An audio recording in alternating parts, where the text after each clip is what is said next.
Selamat pagi, Shalom. Saya Sailan Budi. Hari ini akan menjelaskan tentang kesetiaan. Hari Selasa 26 Mei 2020. Bapak Ibu, waktu reuni seorang teman saya mengatakan, aku ingat kamu Lan. Kamu itu kalau kuliah cuman bawa satu buku, lalu buku tulis, lalu ditaruh di celana, diselimpitkan celana di punggung. Ya, satu-satunya mahasiswa yang seperti itu adalah saya.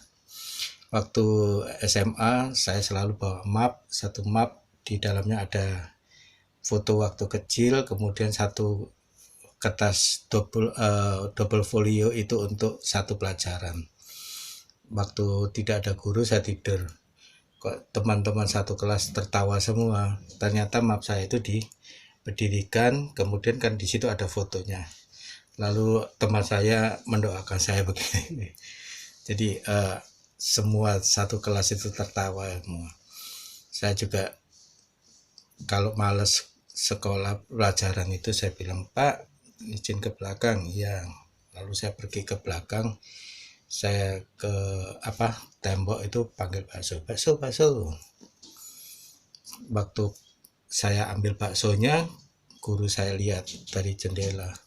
Lalu saya disuruh masuk ke setiap kelas di sekolah itu sambil berkata, kenalkan nama saya Sailan, sambil bawa bakso ini. Juga pernah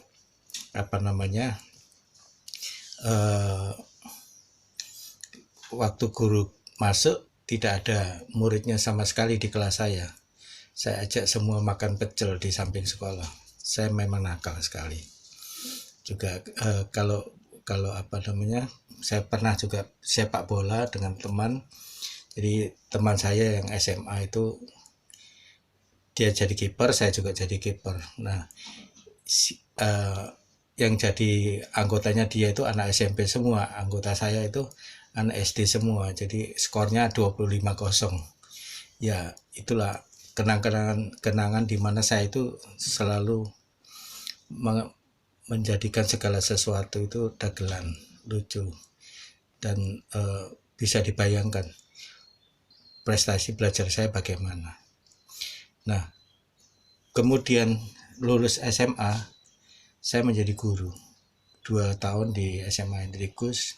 Kemudian saya menjadi guru juga di Dempo Malang.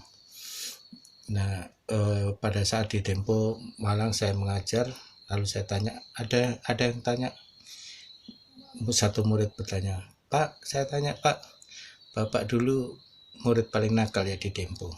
Iya, rambut saya gondrong sepunggung begitu.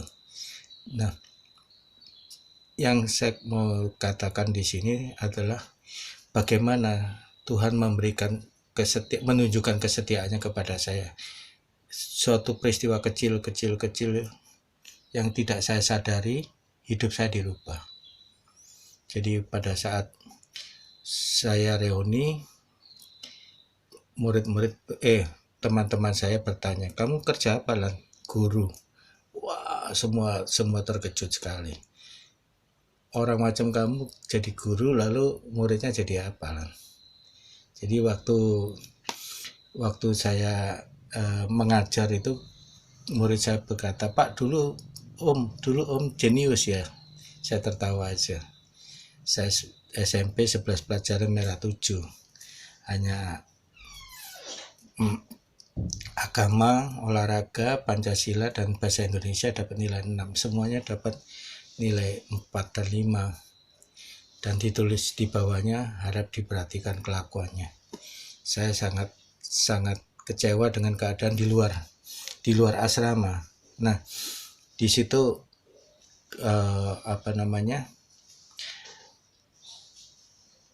saya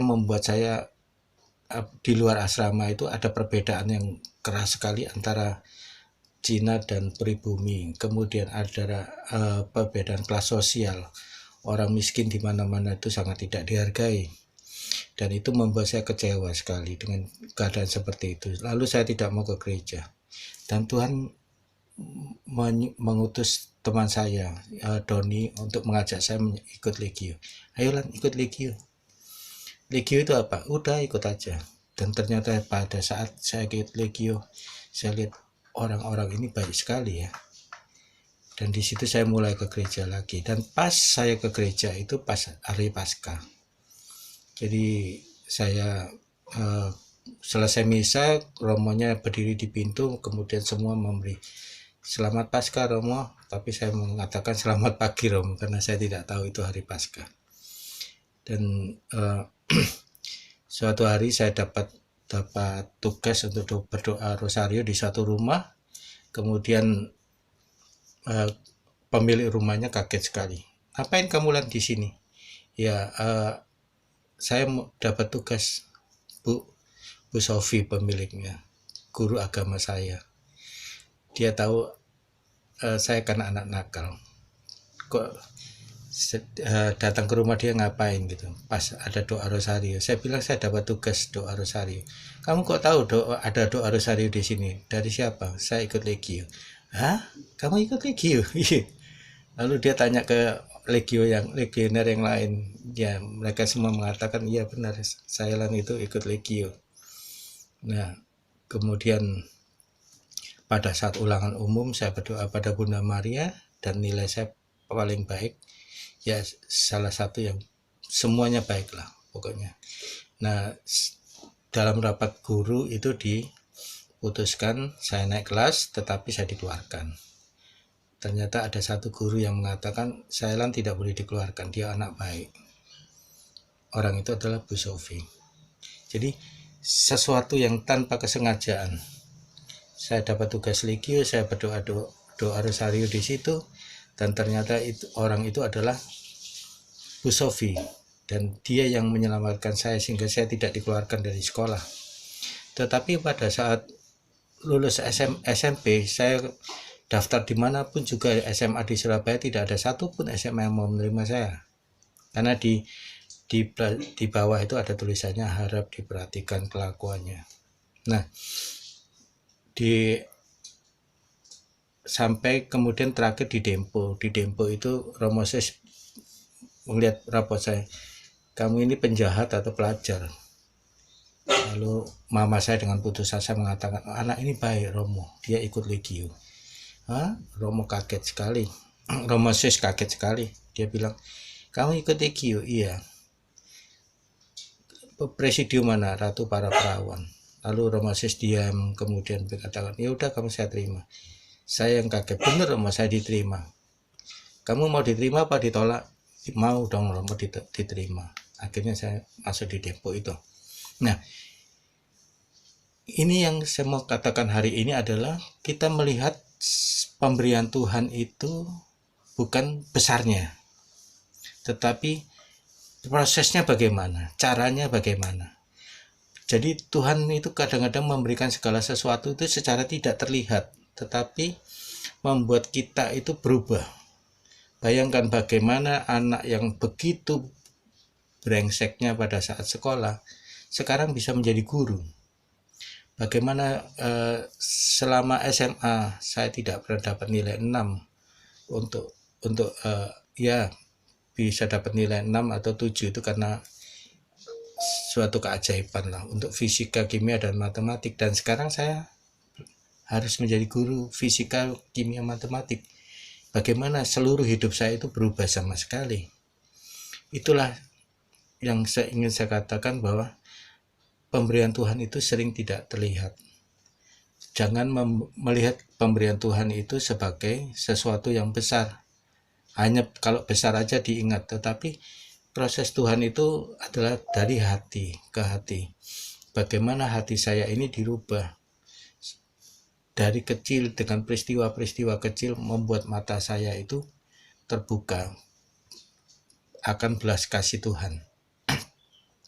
Jadi pada saat saya mulai berkarya, maka misalkan nasi bungkus begini, orang bertanya apa tujuan akhir kita yang harus kita capai, misi visi kita bagaimana. Saya katakan saya tidak punya tujuan, yang penting setia. Ukuran keberhasilan kita adalah bukan berapa banyak kita bisa memberi, tetapi berapa setianya kita kepada Tuhan. Karena saya melihat Tuhan begitu setia membentuk saya, mencintai saya, merubah saya dari sesuatu yang rusak sama sekali menjadi saya yang sekarang. Walaupun saya sekarang ini juga sama rusaknya sih, tapi ya nggak nemen-nemen seperti masa lalu lah. Itu yang ingin saya tunjukkan kepada semua orang, bahwa lakukanlah segala sesuatu dengan kesetiaan, karena yang terpenting itu bukan berapa besarnya yang kita lakukan untuk Tuhan, tetapi berapa besar kesetiaan kita kepada Tuhan, berapa besar cinta kita kepada Tuhan. Karena Tuhan melihat hati kita, bukan kalau toh kita bisa memberikan sekian miliar untuk orang miskin, percuma kalau hati kita itu tidak ada Tuhan. Lalu untuk apa? Itu hanya suatu kedermawanan biasa, tidak ada gunanya, dan itu bodoh. Bagi saya bodoh, karena kamu membuang hartamu yang kamu kumpulkan sedikit demi sedikit hanya untuk dipuji orang, dan kamu tidak menerima cinta Tuhan. Bodoh sekali. Bodoh sekali. Lebih baik kamu melakukan yang kecil tetapi dengan cinta yang besar.